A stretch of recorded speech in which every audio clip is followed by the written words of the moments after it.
Imagine Slay the Spire, battling with cards, gaining new ones, traversing over a large map, but with innovative ideas, changing the known formula, seeing more twists and turns than a chiropractor's office. Elemental Exiles is a story-rich deck-building roguelite, which sees us pick one of many unlockable heroes, traveling on top of a large map, encountering various story chapters, cards, events, and of course, enemies. After many hours of unsuccessful attempts and one successful one, yay! I can tell you if Elemental Exiles is a real fun or a refund. Starting off with picking a hero, each with their own unique starter deck and special passive ability, we launch into the direction of the yellow circle, having the next story beat in store for us. On the way to this location we pick paths, encountering lore-heavy events, numerous enemies and tough boss monsters, while our road can be constantly retraced, giving us the option to pick a different path. Once we've reached the first story mission, a boss fight ensues, seeing us take down a character-specific enemy, with a win resulting in the discovery of the next story clue. With a set of 4 story missions, we either fall during the journey or reach the 4th boss, facing a powerful demon, and either win the whole run or restart, again picking a hero to face the hordes of enemies we encounter. These battles are done in a typical turn-based manner, with our cards costing energy and having various different effects, which can also work in tandem, with one nature card for example dealing additional damage if being used right after a water elemental card. With various effects, these elemental cards have one additional function.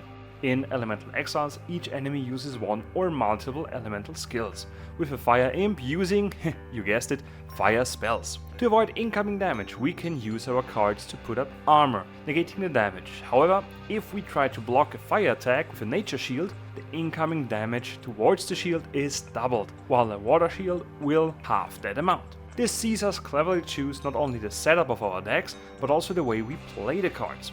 Picking mostly nature cards will give us a huge disadvantage once we face a fiery demon, while a solely water-based deck sees us fare badly against a nature enemy like elves or spiders. Apart from the 3 mentioned elements, we further have one non-element as well, giving us no clear advantage or disadvantage in a fight. One further twist of Elemental Exiles is the chance to interrupt enemies, avoiding their actions entirely.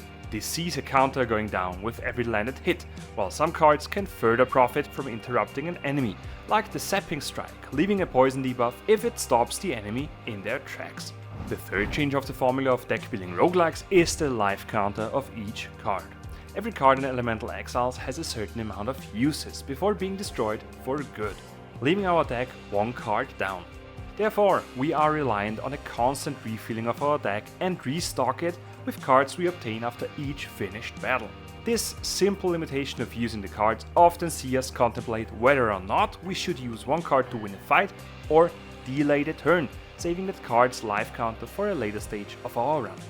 As mentioned, we are traversing on a large map with numerous locations, each with their own enemies, events, shops and boss fights, while every new location allows us to gain more cards and gold to spend in the shop.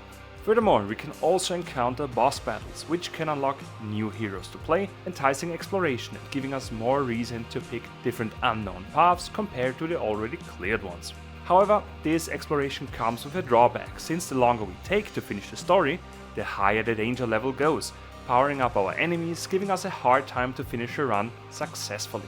Therefore, we either hurry to our target location or go on an adventure, risking tougher fights, and I for one I'm going on an adventure! With the great baseline of deck building roguelikes and all these well thought out twists to the formula, Elemental Exiles just delivers, with an incredible amount of replayability, tough combat situations and a superb comical art style. Therefore, I would say that Elemental Exiles is an absolute real fun and a must play for any deck building fan. Would you agree with my verdict? Let me know in the comments and don't forget to drink some water, and no, an energy drink doesn't count.